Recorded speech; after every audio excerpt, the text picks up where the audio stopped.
FIM FM, comptoir, conjoncture. L'économie en débat. Merci de nous rejoindre au compte de ce magazine. On va aller directement avec notre invité installé dans ce studio. Bonjour à vous, Monsieur Diallo. Bonjour à vous. Alors, vous êtes là pour nous parler de ce forum qui arrive, voilà, dans quelques jours du côté de Marrakech, c'est au Maroc. Dites-nous tout d'abord, avant de parler de Kouma Academy, le forum Sit Africa Forum, c'est quoi ce forum et en quoi il se spécialise de façon générale? Merci beaucoup. En ce qui concerne CIP, c'est le grand rendez-vous de l'écosystème de la cybersécurité, ce qui est plus important. Et oui, on avait même été invité aussi au Cyber Forum Africa de Abidjan, qui se passe déjà au 7. On a préféré celui de Marrakech, parce que là-bas, vous trouverez tout le monde, toutes les personnes qui ont intérêt pour ce domaine de cybersécurité en Afrique, et y compris les gros partenaires internes et externes de l'Afrique. On est déjà approché par rapport à plus de 6 gros partenaires. Certains sont aux États-Unis, certains sont en Europe, qui viendront au forum et qui veulent développer l'écosystème de la cybersécurité africaine. D'accord. Avant de continuer, peut-être pour aider un peu nos auditeurs, on entend parler souvent de l'expression cybersécurité. À quoi consiste la cybersécurité? En deux termes simples, c'est la protection de nos données. C'est le domaine qui s'occupe de tout ce qui est protection de nos données. Maintenant, en ce qui concerne maintenant le cyberespace, il y a plusieurs autres paramètres qui doivent être pris en compte. Il y a d'abord les acteurs qui sont là pour sécuriser les données derrière. Vous avez participé à l'un des meet-up qu'on avait organisé autour de comment se protéger de cyberattaques. Donc oui, c'est un mot très complexe pour les gens, mais c'est très simple. Tout ce qui est cybersécurité porte sur comment protéger nos données. Allez-y, justement, en parlant de pour protéger nos données, à quel niveau?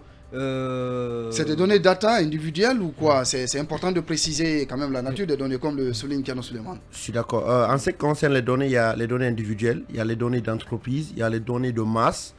Donc aujourd'hui, la grande ressource, ce n'est plus l'or, ce n'est plus le pétrole, c'est la data. Donc qu'elle soit individuelle, ça commence avec moi. Facebook le fait, tout le monde. Donc moi, je suis déjà un créateur d'un réseau social. Donc en ce qui concerne les données, c'est l'individuel. En fonction de ça, on fait maintenant la masse. C'est pas de la masse à l'individuel. Donc c'est moi, c'est vous, c'est tout le monde ici. Par rapport à notre comportement, par rapport à comment on mange, comment on se déplace, comment on se comporte sur les réseaux sociaux, comment on interagit. Donc si c'est dans une entreprise, c'est comment l'entreprise fait sa production, quels sont les process. Si c'est avec l'État, c'est comment l'État fait les prises de décision face à tel événement. Aujourd'hui, c'est ce qui fait que les grandes puissances ça évolue parce que les grandes puissances donnent beaucoup d'importance à la collecte de ces données. Parce que si tu collectes bien les données, tu peux passer à l'analyse de ces données. Donc tu anticipes certains problèmes. Ce qui fait qu'il y a des manifestations qui sont anticipées, ce qui fait qu'il y a des systèmes de gouvernance qui sont anticipés, ce qui fait qu'il y a les productions, les usines qui sont plus pertinentes parce que c'est anticipé. Maintenant, aujourd'hui, on collecte ces données. Mais le problème derrière, il y a ceux qui manipulent ces données qu'on appelle les data scientists, ce qu'on appelle aussi ceux qui font de l'intelligence artificielle. Maintenant, ceux qui, comment on appelle ça, sécurisent ces données, c'est ceux qui font de la cybersécurité. Maintenant, dans la cybersécurité, c'est un monde très vaste, c'est une notion. Il y a ceux qui protègent juste les données individuelles, ceux qui protègent juste les données de masse, ceux qui protègent les données d'entreprise, ceux qui protègent les données de l'État. C'est sous forme de segmentation. Monsieur Diallo, qui dit sécurité, protection, parle déjà soit d'une menace existante ou d'une menace potentielle. C'est quoi la menace face à laquelle on devrait se prémunir? Parce qu'on entend souvent qu'une telle entreprise est attaquée par des hackers, une telle entreprise est attaquée par des virus. Il y a toutes sortes de dimensions de cette question qui se soulèvent. Merci, je pense que c'est la plus pertinente. Parce que tout passe aujourd'hui par Internet. Vos comptes bancaires, vos transactions bancaires, votre question de santé, votre vie privée, on est tous exposés aujourd'hui. On est sur les réseaux sociaux, on collecte tout ce qu'on fait. On est dans les banques sont digitales, il y a toutes les transactions qui se passent. Nous avons tout notre argent dans nos petites cartes bancaires. Nous avons toute notre vie dans notre petit smartphone. Nous avons toute notre question de santé dans des serveurs, dans les hôpitaux. Ok, c'est notre vie qui est aujourd'hui informatisée, qui est dans le digital.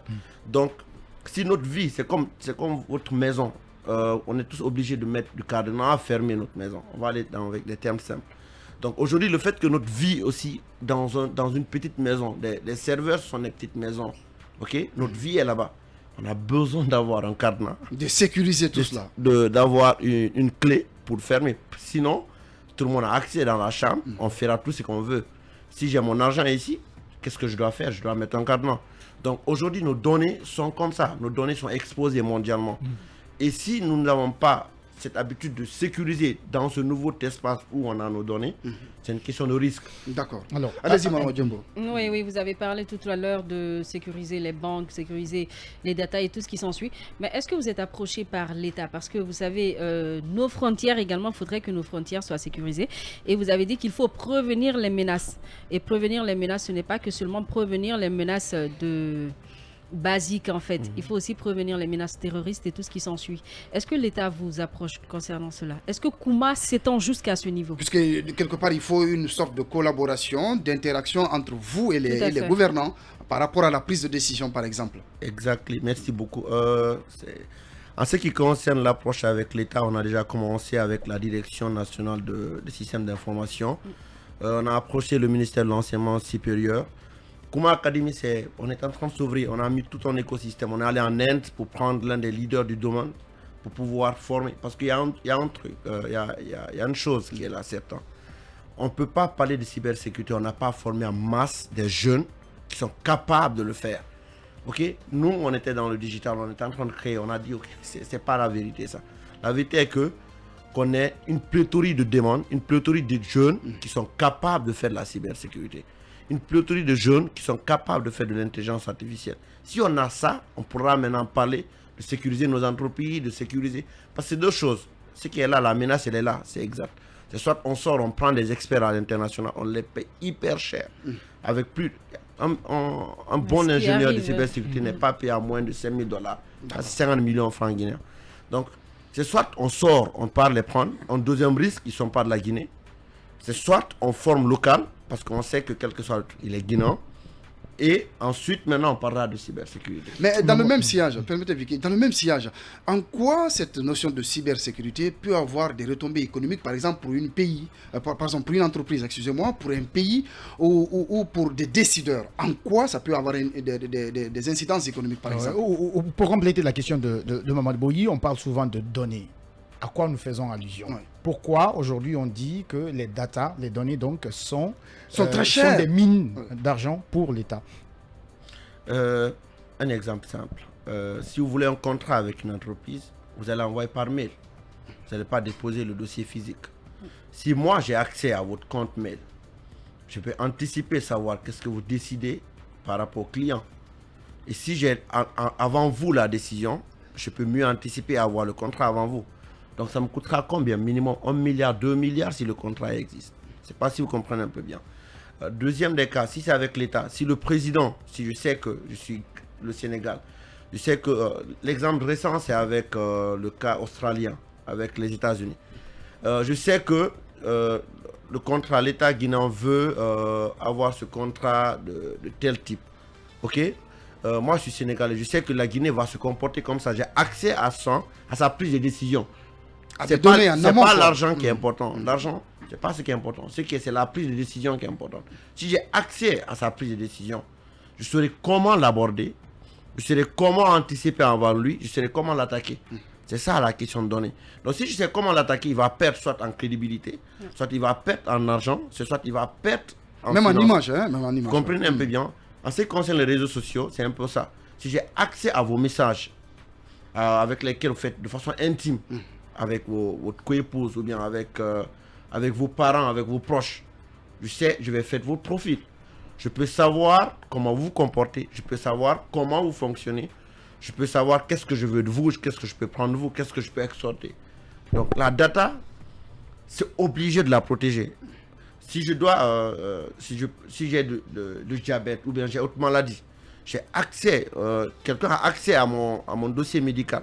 Tout est digitalisé. D'accord. C'est une question, vous comprenez un peu bien. Donc je parle avec des principes simples pour que les auditeurs comprennent. Si moi j'ai accès tout au process d'Orange Money, je me ferais des milliards. Quand on sait que c'est des transactions commerciales et financières très importantes par journée ou qu'on comptabilise par exemple de façon mensuelle. Donc, si vous voyez que les entreprises mènent... Aujourd'hui, il y a des entreprises qui prennent de 20 à 30% de leur budget pour juste sécuriser. Parce qu'en 1 minute, vous pouvez perdre pendant tout ce que vous avez construit en 10 ans. Ouais. C'est-à-dire en 10 ans, vous avez construit toute la vie. Et pour les grandes firmes, cela même peut se répercuter si vous êtes coté par exemple en bourse. En 1 minute, je dis, vous pouvez tout perdre. Donc, c'est ce qui fait qu'on anticipe, on ne protège pas. La protection, elle est moi. La protection, c'est lorsque je me sens en menace. Mais j'anticipe parce que je sais, je suis une menace. C'est les deux choses qui sont... Et en deuxième, les failles sont énormes pour les entreprises. C'est ce qui fait que la cybersécurité, elle est trop vague. Les failles, elles sont humaines. Nos téléphones peuvent être notre faille. Notre manière de parler à quelqu'un, je peux parler avec vous, je saurai comment votre entreprise se comporte. Donc, un bon ingénieur en cybersécurité peut anticiper le comportement de l'entreprise à travers son employé. Ok. Ibrahima Diallo, directeur de Kouma Academy, il est notre invité aujourd'hui dans Comptoir. On poursuit ce débat avec vous, Moustapha Vicky. Alors, moi, vous avez parlé de diabète récemment et tout à l'heure dans votre dernière intervention, ça m'a tiqué parce qu'on a vu sur certains médias, notamment chez nous, ici à FIM, ici. Voilà, Moustapha, on me signale qu'il est l'heure, on va aller à la pause et juste après, on va vous donner la parole pour continuer sur votre question. On se retrouve juste après les infos et l'écran publicitaire. Vous êtes dans la deuxième partie du magazine Comptoir et dans la rubrique Comptoir Conjoncture qui reçoit aujourd'hui M. Ibrahima Diallo. Il est le directeur général de Kouma Academy. Avec lui, nous parlons de la cybersécurité. On était avec vous, Moustapha Vicky. Alors, avant d'aller en pause, vous étiez en train de parler, en donnant des explications sur les données. Vous, sur les data, vous étiez en train de parler des informations sanitaires par exemple. Et tout récemment sur vos différents réseaux, notamment sur Facebook, on a vu que vous avez abrité un hackathon qui parle des solutions innovantes en faveur de la lutte contre le diabète de type 1. Dites-nous-en. Merci beaucoup de rappeler. Oui, effectivement, on était conviés par l'université Harvard à un hackathon de diabète de type 1. C'était la première que la Guinée participe à ce hackathon pour pouvoir trouver solution au diabète de type 1. Donc il y avait 12 pays participants, d'où la Guinée a participé à ce hackathon. Et l'université Harvard nous a fait appel parce que, par le biais de professeur Nabi, qui est diabétologue en Guinée, c'était parce qu'on a inventé une carte biométrique géolocalisable, qui est une carte médicale qu'on a nommée Visa médicale, qui va désormais permettre aux médecins de pouvoir faire une prise en charge de leurs patients. Tout en aussi, d'abord, le patient va avoir une carte biométrique qui est aussi géolocalisable, dans laquelle tous les antécédents médicaux du patient y est. Lorsque il est face à un médecin, le médecin n'a qu'à scanner la carte. Il aura accès au compte du patient. Il peut le faire une ordonnance, il peut le faire des prises de rendez-vous avec d'autres médecins en dehors de la Guinée. Il peut aussi le faire une consultation, scanner les rapports médicaux. Donc, derrière l'innovation, c'était deux choses. Permettre d'abord à la Guinée de pouvoir faire un mapping de l'ensemble des positions des diabétiques de type 1. Le deuxième, pour qu'on anticipe les questions de prise de décision, parce que la Guinée a ce gros problème. Aujourd'hui, il n'y a pas de données médicales, il n'y a pas une possibilité de pouvoir avoir accès à l'ensemble des données médicales des patients. Et le soin de santé aussi pose beaucoup de problèmes. Donc notre question, c'était digitaliser, permettre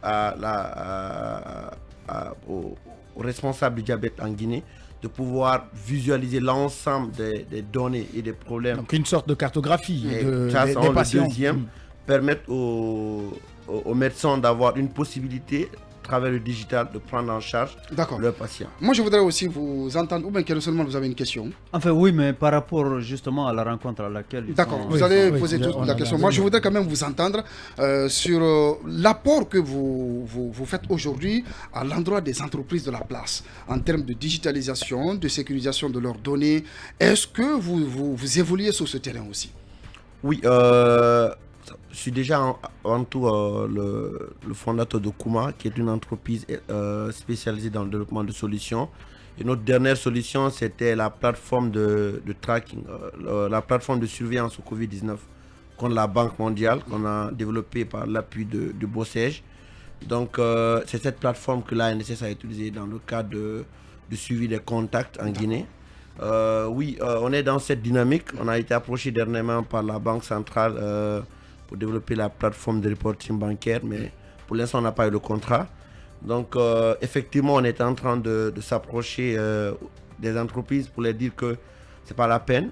En Guinée, il y a la compétence. Avec le cas de la Banque mondiale, on était en pleine compétition avec les Coréens, les Sud-Coréens et les Israéliens. On était les seuls Guinéens start-up. Cela prouve que les jeunes Guinéens, et on a été retenus parce qu'on avait la meilleure proposition en termes de fonctionnalité, en termes d'adaptabilité. Et aujourd'hui, c'est une grande fierté. Le professeur Alpha Condé le disait tout à chaque sortie parce que c'était la première fois qu'on retient une start-up dans ce cadre. D'accord. On va parler à présent de ce forum avec vous, Kano Suleiman. Oui, justement, vous êtes convié à ce forum qui se tiendra dans la deuxième moitié de ce mois de mai au Maroc.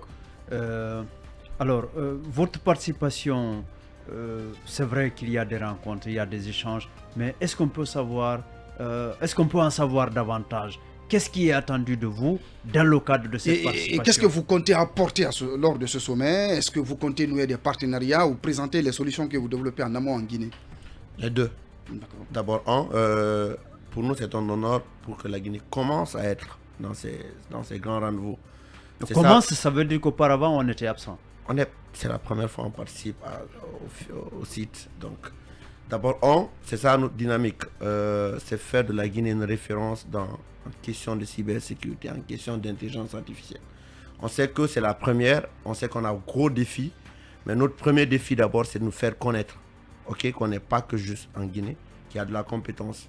Et deuxième, c'est former local. Pour ça, c'est dire à ceux de l'extérieur qu'il y a de la compétence en interne. Venez, la Guinée apprête, on en a. C'est ça le défi d'abord. Être présent au forum, c'est faire appel à ces grands partenaires parce que c'est là où il y a tout le monde. Les dire, voici ce qu'on présente, voici ce qu'on a aujourd'hui. Je pense que ça aura l'occasion. Ils vont voir le centre. On a développé une académie hors norme. On a notre propre centre de données privé pour nos étudiants. On a modélé Kuma Academy en fonction de comme ailleurs, comme j'ai été à Bangalore en Inde, comment les startups sont, comment l'écosystème est. Et c'est ça l'importance. Alors finalement, vous parlez de start-up. Nous savons que ces start-up occupent aujourd'hui une place très importante dans le prisme de l'économie mondiale à travers ces différentes dimensions. Finalement, quel avenir pour ces start-up en Guinée, puisque nous voyons qu'il y a des solutions qui émergent, il y a des start-up qui émergent. Finalement, quel avenir pour tout cet ensemble? Et pour compléter peut-être, dans le cadre de la cybersécurité qui est l'un de vos domaines d'intervention, à part vous, à part Kuma Academy, est-ce qu'il y en a d'autres? Parce que quand vous dites aux partenaires éventuels qu'il y a de la main-d'œuvre qualifiée en Guinée, au-delà de vous, est-ce qu'il y en a d'autres? Comment est-ce qu'on peut s'assurer que on ne vient pas rencontrer juste Ibrahima et son académie qui constitue en quelque sorte l'arbre qui cache la forêt? C'est une belle question. D'abord, il faut se dire la vérité. Oui, il y a start-up, mais le digital est beaucoup en retard en Guinée. Moi, j'en suis une victime. On a fait... Je suis sur un réseau social que j'ai en train de développer depuis 9 ans. Le gros retard parce qu'il y a moins de compétences dans ces domaines recherchés. C'est cette frustration qui a amené Kuma Academy, c'est pas autre chose. C'est la frustration est que si vous voulez faire des gros projets dans le numérique, c'est soit vous sortez de la Guinée, c'est la chose, c'est soit on recommence à zéro former dans les domaines promoteurs. Ces domaines promoteurs, c'est trois pour l'instant. D'abord, c'est l'intelligence artificielle parce que tout tourne autour de ça. Malheureusement, il n'y a aucune école qui est spécialisée ça en Guinée. C'est ça, Kuma Academy. Il n'y a aucune. On ne forme pas en intelligence artificielle. Et aujourd'hui, c'est ça la technologie. Il n'y a rien qui se... Ça veut dire, monsieur Ibrahima, que par exemple, au niveau de la faculté des sciences, les télécoms, dans le domaine des télécommunications, particulièrement au niveau de l'enseignement supérieur, il y a beaucoup de facultés et autres instituts. Ça veut dire que ce domaine n'est pas encore pris en charge là? Non. Oui, on est en train de discuter avec la directrice de l'innovation au niveau du ministère de l'enseignement supérieur parce qu'elle était start-upper. C'est ça l'avantage. On a une équipe là-bas telle que Dr Diaka, elle m'a cadré avec le projet Kuma pendant 2 ans. Donc, elle connaît de quoi il s'agit. On a cet avantage aujourd'hui si on arrive à l'exploiter vite. Ok. Sinon, il n'existe pas l'écosystème du digital. Il y a des startups dans l'agriculture. Malgré qu'aujourd'hui, qu'il y ait par exemple des filières de maths informatiques appliquées, des méthodes informatiques appliquées à la gestion des entreprises. C'est ça l'avantage. Ok. En fait, l'IA, on a l'avantage qu'on a des départements de chimie. On a l'avantage qu'on a les départements de maths. On a l'avantage qu'on a le département de physique. On a l'avantage qu'on a les départements d'économie. Il faut les orienter vers les domaines où ils peuvent mieux s'exploiter. Vous comprenez un peu bien, il faut les envoyer vers les domaines où ils peuvent être plus utiles. Et la base qu'on demande, c'est avoir un bon niveau en maths et un bon niveau en statistique. Si tu l'as, et on en a des jeunes, on a des milliers de jeunes, mais le malheur, ils ne savent pas comment ils peuvent rendre ça utile. Ok? Si vous entendez parler de robotique, vous entendez parler aujourd'hui des drones, on peut le faire en Guinée. On a des jeunes qui ont ces compétences de base. Il faut les outiller, les encadrer. Il faut les mettre dans un bon état. En passant par quoi? En passant par quoi quand vous parlez de les outiller? Excusez-moi, Diombo. Allez-y. Ok. C'est les former en intelligence artificielle. C'est les former en cybersécurité. C'est les former en développement d'applications natifs. Je le dis toujours natifs. On ne peut pas faire des grosses applications en formant juste les jeunes, en faisant des applications mobiles en termes simples avec des petits outils. Les former natifs, c'est faire comme Facebook, faire comme Kuma, faire comme Instagram. Les former avec les outils là. C'est ça la base. Et mettre l'anglais au cœur de l'écosystème. Kuma Academy, c'est ça notre premier. C'est ça notre première règle. Déjà, tous les programmes sont anglophones. On forme tout le monde en anglais. Pour que l'étudiant, je vous dis, ça fait 2 ans les Indiens couraient derrière nous pour qu'on travaille ensemble. Parce qu'ils m'ont demandé lorsque j'étais en Inde, est-ce que c'est vrai? On a développé Kuma, le réseau social Kuma en Guinée. Est-ce que c'est vrai? C'est ici on l'a fait. Pendant 2 ans ils courent parce qu'après ils ont exploité, ils ont dit. Pas possible. Mais pourquoi le choix de l'anglais? Toutes les technologies sont apprises en anglais. Ça, c'est une langue transversale aujourd'hui. Langue de business. C'est pas même le parler. La technologie, c'est comme un peu, on associe un peu la question du Coran. Le Coran n'est pas arabe. C'est que l'écriture, c'est-à-dire les versets sont arabes. C'est que c'est pas le parler. C'est comme l'anglais. L'anglais, pour créer des codes, pour faire des choses, les termes sont en anglais. Donc si vous comprenez pas c'est mieux adapté au fait. Exactement. Donc on est obligé. C'est la langue de travail. Comprenez un peu bien. Si le Rwanda a accéléré, le Rwanda a commencé par là. Il a converti tout ce qu'il fait d'abord en anglais. On ne parle de technologie. Possible, on ne peut pas le faire, mais au moins qu'on inclut l'anglais au cœur du système éducatif. C'est pourquoi donc, à défaut de basculer dans l'anglais pur et simple, vous encouragez le bilinguisme, c'est ça? Exactement. C'est un avantage aussi à explorer. Allez-y, Diombo. Tout ça, c'est bien bon, mais au-delà de Kuma Academy, est-ce que vous avez pris en compte de faire cela, d'expatrier cela, en fait, quoi, d'envoyer ça jusqu'au niveau des universités? Est-ce qu'il vous arrive d'aller enseigner, donner quelques cours au niveau des universités, déjà dans les départements de C'est-à-dire partager votre expérience avec ces étudiants qui ont aussi cette curiosité de se lancer dans ce secteur. Voilà. Merci beaucoup. On a déjà commencé. Le dernier, Moustapha, a bénéficié de l'une de nos formations. Oui, on est en train d'organiser actuellement des meet-up gratuits. On prend les experts du domaine. On trouve une thématique très simple parce qu'il faut démystifier un peu ces thématiques. C'est des gros mots pour les gens. Il faut essayer d'abord de démystifier c'est quoi l'IA, c'est quoi le data science, c'est quoi la cybersécurité autour de laquelle on est en train de parler. Donc on est sur cette question éducative actuellement. Ensuite, parler de débouchés, comment ils s'orientent. Le dernier qu'on a organisé, on avait prévu 15, on avait plus de 50 demandes.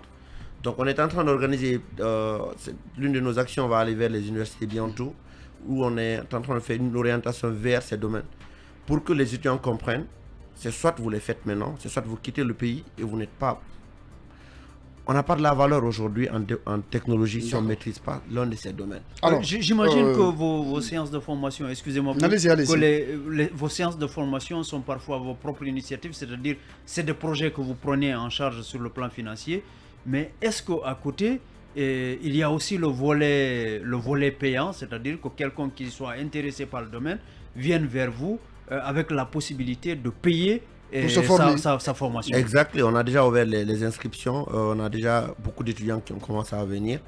On a commencé la semaine passée, il y a déjà 3 qui sont inscrits pour les programmes de cybersécurité. On n'avait pas ouvert grandement parce que les gens sont en train de regarder le prix. Ça nous a coûté une année de négociation pour qu'on puisse ramener à $1 400, valeur de 14 millions de francs guinéens pour former un programme de cybersécurité pour 6 mois. C'est plus que 2 000 à 3 500 $ pour 2 à 3 mois de formation dans ces compétences. Pour l'intelligence artificielle, et on a fait tout pour que, avec nos partenaires, c'est les raisons pour lesquelles on part au Maroc. Il y a même l'école supérieure de Vinci du Maroc de Rabat qui nous a approché, qui veut travailler avec nous dans ce sens. On a tout fait, on prie les partenaires pour dire, guys, regardez, la Guinée n'a pas les moyens, les jeunes n'ont pas les moyens financiers. Voici ce qu'on peut faire pour eux. On a créé un laboratoire, on peut les aider, qui paie au minimum, les orienter vers des projets de recherche. Avec ça, ils peuvent le breveter et les vendre. On a mis un laboratoire de recherche dont j'invite FIM à passer voir. Il y a déjà, ça va qui a vu, c'est un laboratoire de dernière génération. Pour que les jeunes aient un écosystème qu'ils apprennent, ils testent. Donc nous, après, si la formation coûte à 3 000 ailleurs, amenons à 1 500, on les pousse. C'est très difficile d'avoir des formations très moins chères à ce prix et pouvoir après le rentabiliser. Oui, mais donc on a trouvé cet accord. Ça, le deuxième, on a trouvé tout l'outil qu'ils demandent. Parce que les partenaires ont insisté sur l'écosystème. On a tiré la fibre optique, on a mis un data center, on a acheté des serveurs de dernière génération pour qu'ils stimulent leurs connaissances. On a mis un laboratoire, on a mis même une cuisine de e-café.